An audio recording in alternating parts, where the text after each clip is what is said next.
Just with social housing and road infrastructure alone, we are going to create 4 million jobs. Kweziphambili kwiindaba zethu ngokuhlwanje inkokheli ye-EFF ithembisa ngamathub'engqesho ayi-4 million okwithethe ngethuba idandalaziso oqulathwe kumqulu wezithembiso zonyulo zeliqela eThekwini KwaZulu-Natal. Sesina more than 12 years alibele sihlukumeza amasiye court bakufanele alethi a-produce amaphepha akhe sit down akezi. Bakhala ngokuthathelwa izindlu ngondlela mnyama abahlali base-eDiepkloof eSoweto eGauteng.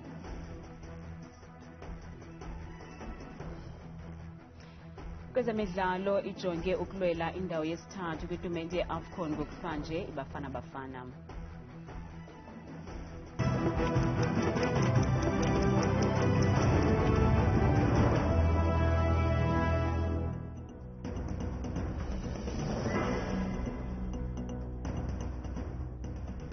Namkele kwiindaba zethu ngokuhlwanje andame ndodwa ndaba nophumza sikhumba noyitoliki yolwimi lwezandla Botani Mzontsundu. Mongameli we-EFF umnumzana Julius Malema uthembise umbono mxesibe ubuzalise ibala lezemidlalo iMoses Mabhide eThekwini ngamathuba engqesho ayi-4 million ukungena kombutho wakhe kulawulo. Umalema ukuthethe oku ngethuba esithi thaca umqulu wezithembiso zombutho wakhe. Phakathi kulo mqulu kukho nezithembiso zokuphelisa ucimicimi wombane kweli kangangeminyaka engama-20.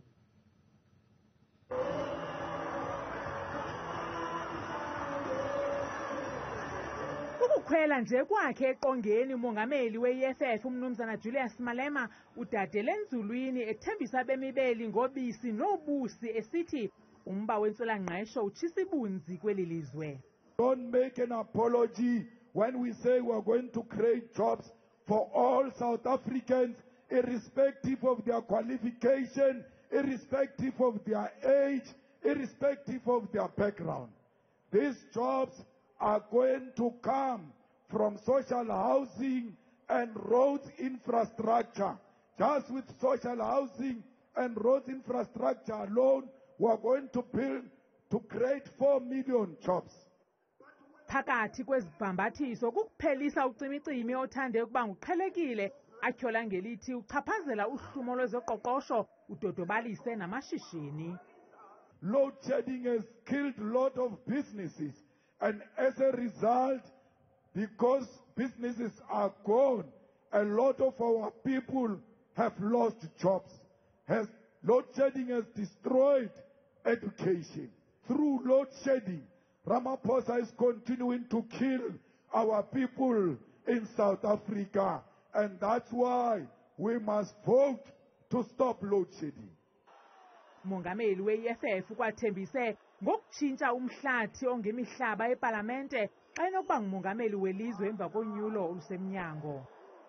We are going back to Parliament to change Section 25, and anyone who thinks he sounds intellectually superior when he says Section 25 allows us to take the land without compensation now. Okamalema uthi basisininzi beyi-EFF kumaziko mfundo enomsila ngoko ke bazawulwa kube mdakisali uqinisekisa ukuba imfundo ifikelela kubafundi bonke ngokungenamkhethe. Our children are going to learn, and they are going to learn by force. We don't care whether they come from poor families or rich families. As long as your marks are good, you have earned your seat in a Tibet college, in a university of technology. Kanti ne-NSFAS uthi bazaqinisekisa ukuba ilawulwa ngurhulumente khona ukuze bangafikeleli kuyo abo atyhola ngokuba baneminwe emide. I-EFF izawuxhasa namashishini asakhasayo yabasetyhini nolutsha, utsho umnumzana Julius Malema.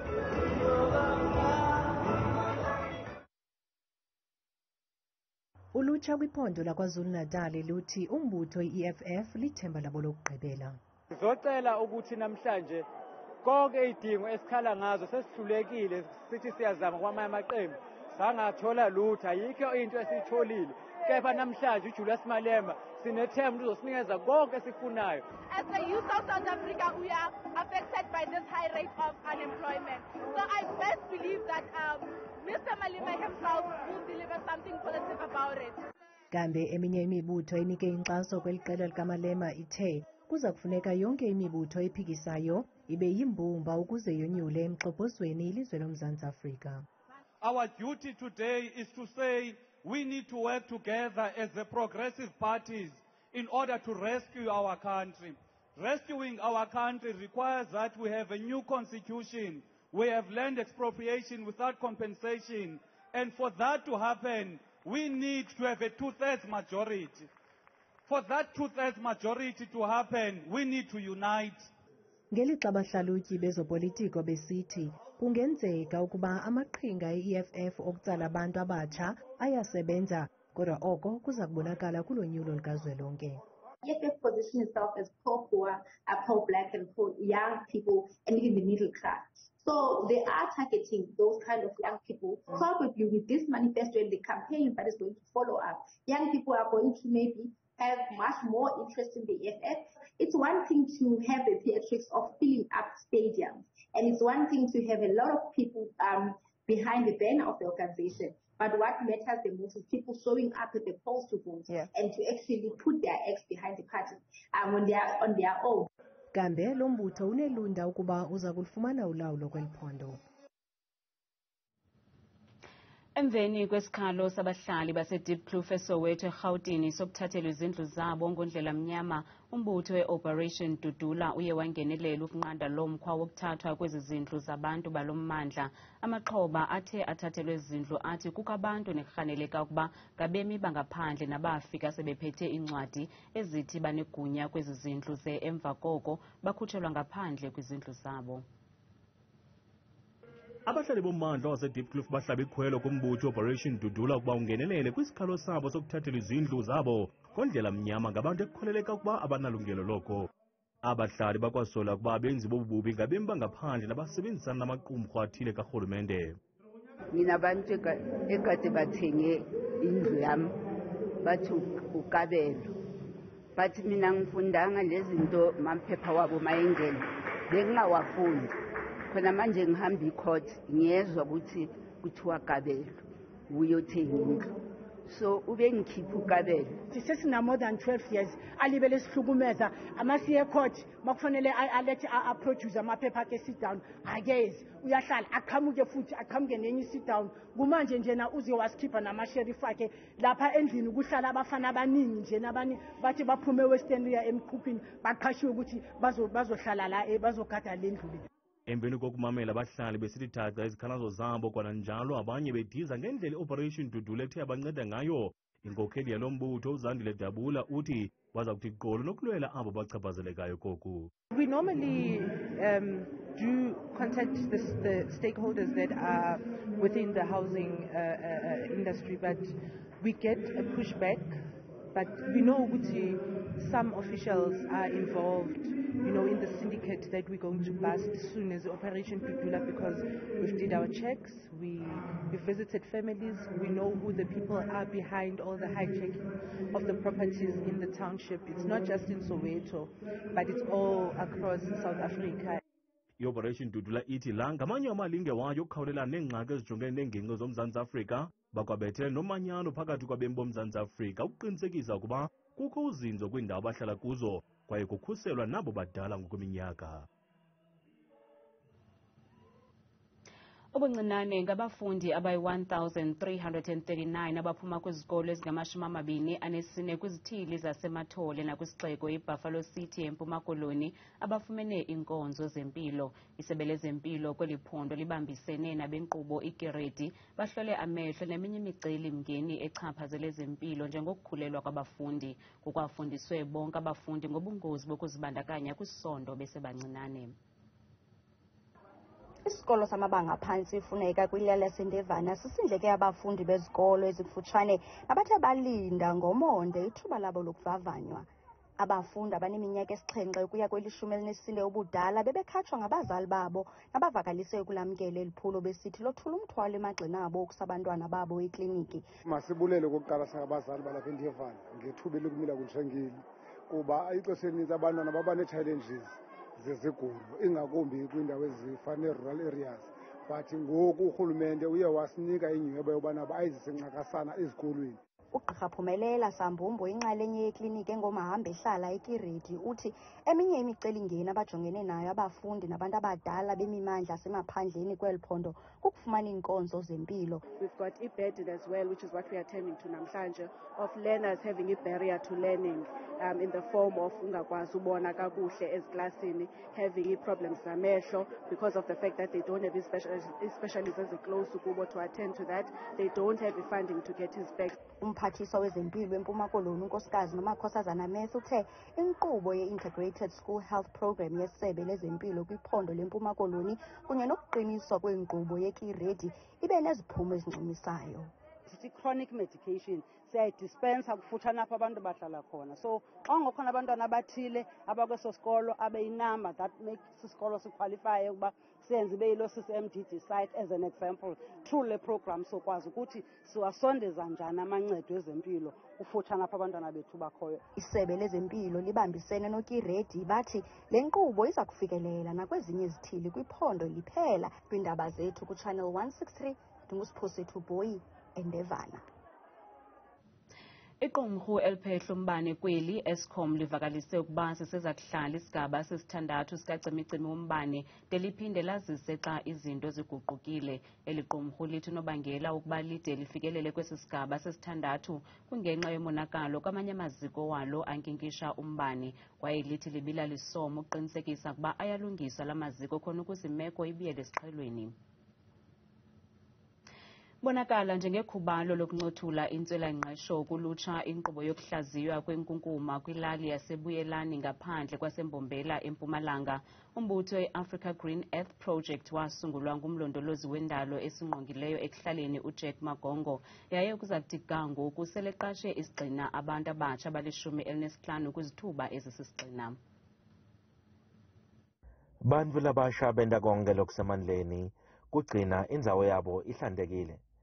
Babutsa yonke inkukhuma emifuleni kude kwakhiwe lokunye lokusha babese batfola imali. Lo mkhankaso wacalwa nguJack Magongo lobekakhatsatekile ngekungcola emphakatsini. Our mainstream here is 5 products because it's in the rural area. We only get cartoons, which are milk empties, and then we get PET, which is water bottles and soft drink bottles, and then we also do a little bit of glass and we do card boxes. So those are the volumes that we get, which is between 500 kilogram to 1 ton per week, which every month we are about 16 ton or sometimes 13 ton, depending on how much the waste was on the river stream as well as the community, because it's part of the product that the community uses every day. Lo mklamo sewulethe amathuba emsebenzi lalishumi-5. Has made a big impact for the animals and the community members because now the air is no longer polluted and the animals can now get clean fresh water from all our streams. Realized the importance of the environment. I was the one who neglected environment and I wasn't aware that everything, when you recycle anything, you get money. Likhansela lendzawo linelithemba kutsi batawutfola kusekelwa lokukhulu kuya phambili. Uma sifikela tinto letinje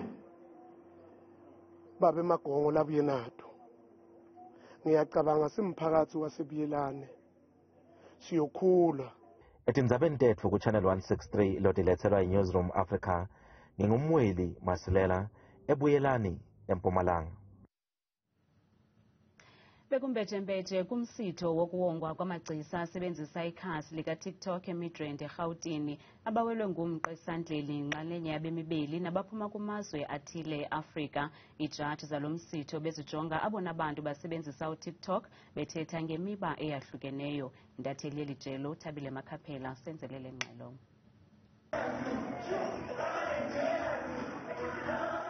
Ngendlela obuxhome ngayo umgangatho kulo msitho bekuphume nabaseburhulumenteni bezokuzibonela ubuxhaka-xhaka bala maxesha busiza nenguqu kweli lizwe. If you look at TikTok in terms of the active users, almost 12 million are the people who are under that age. So whether we like it or not as a country is that we need to be able to conform with digital platforms as the driving force of decisions we make in government.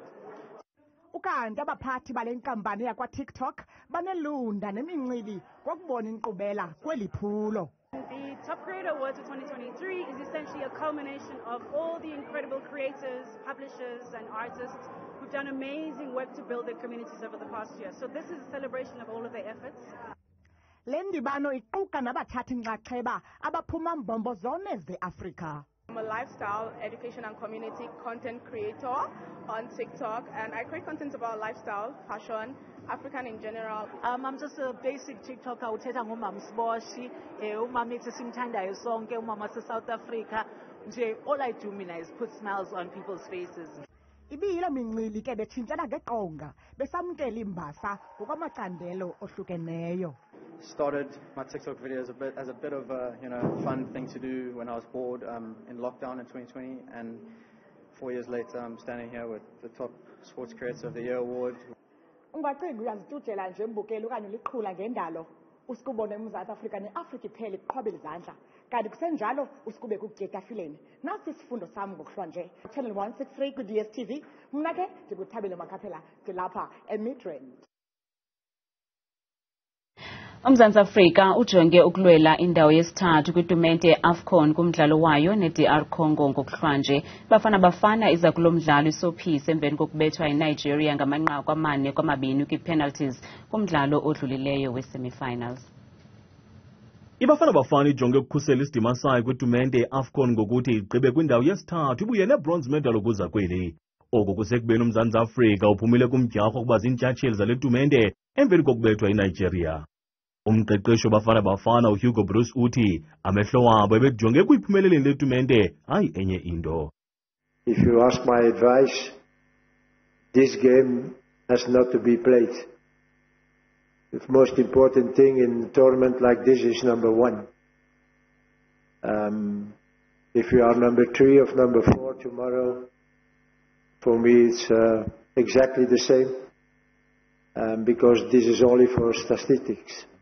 Kusenjalo umongameli we-AFCON uGqirha Petrus Motsepe ukubethelele ukuba zisekho izinto ekudingeka ukuba baziphucule kule tumente kodwa esithi uyancomeka umsebenzi abawenzileyo kulo nyaka.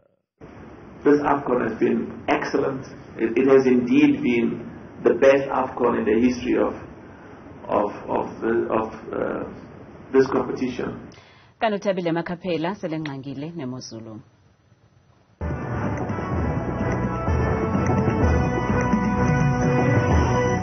Ngaphambi kokuba madikela kaloku uqukumbela uvimba wakho olurhathelwa namhlanje nandabukele kaloku nabo mbukeli apha eqongeni elikhulu leMozulu. Mna ke ndikuthabile Makhaphela uMamthembu namhlanje nangobusobukela ekhaya nantsi kaloku iMozulu. Besike sathele kusivule ngokujonga ke uMzantsi Afrika uphela imeko kakhulu ezinkulu sokuxhaphaka kwemvula ukubhudla kakhulu kwemimoya phaya elangeni ke nokutshisa okuqatha kwelanga njengapha kombindi siyabona kaloku phaa koDiara futhi bayavuswa phaya ekuseni kula 12 degrees bahambe neminyabo ke ngo-31 uphole kamandi ekuseni ke bukela amaqondo phantsi nalawo kaloku aphakamileyo lapho lokuqala phaya eMpuma Koloni njengapha kaloku Bakersdorp kuyabanda phaa ngesithoba bavala usuku ngelanga ka-32 degrees. Zebenje bona phako lapho kaloku kumbindi eMzantsi Afrika elo ke yi-Free State phaa kaloku Welcome ekuseni kula 16 degrees baqukumbele balusongo usuku ngamashumi-33. Mbukelo waMozulu apha ekhaya ubukela wena uthayela 163 ku-DSTV yakho naso kaloku iMozulu ephondo lentshona Koloni njengapha kaloku Worcester kwasekuseni kube bubanda noko ngo-14 degrees baluqukumbele beluvalo lwasuku ngo-37 degrees. Kungabe nam sijonge phaka lokho ephondo lase-Northern Cape ngomso ubupha kwindawo ezifana kaloku kooKimberley neziphaluka kuyatshisa kakhulu ngamashumi-30 ekhatshwa sisithandathu incwadi ke bukeleyo yelanga imini yonke ngomso. Ukade nalo kwiphondo lilandela liphake lona Northwest ngomso kwasekuseni futhi phaa kooTosta kaloku nengingezi kufuphi phaya ngula 20 degrees baqukumbele baluvala usuku kaloku ka-36 degrees kuyatshisa kamandi naphaa kaloku koFreiburg kwasekuseni ngo-13.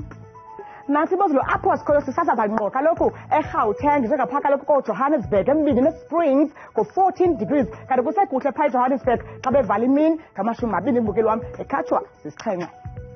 Zebejeje phaa iphondo lelikumantla apha eMzantsi Afrika elo phondo liMpopo nalo kaloku phaa koBilabile ekuseni ngo-18 degrees bavala usuku labo liphole kamandi namafu njangephi ka-28 degrees phalaburwa 21 phaa ekuseni. bukola bephekaya nathi kwalike imozulu ephondweni lwethu lona ke ziphaya eMpumalanga njengapha kaloku Kukuza 21 degrees barhuqa kabandlamini futhi ingamawufaki gqabagqaba nje ka-27 degrees masivale bethuna imozulu kaloku phaya kwazivela unatal njengapha ko-Vryheid ekuseni ngomso ngo-13 degrees kuyabanda phaa ngorhatya neentshizane zemvula zika-23 degrees phongole ekuseni kudazithi bethula ke imakanjalo imozulu kum mna ungoza bikuthanda ngolu hlobo xesha limbiyole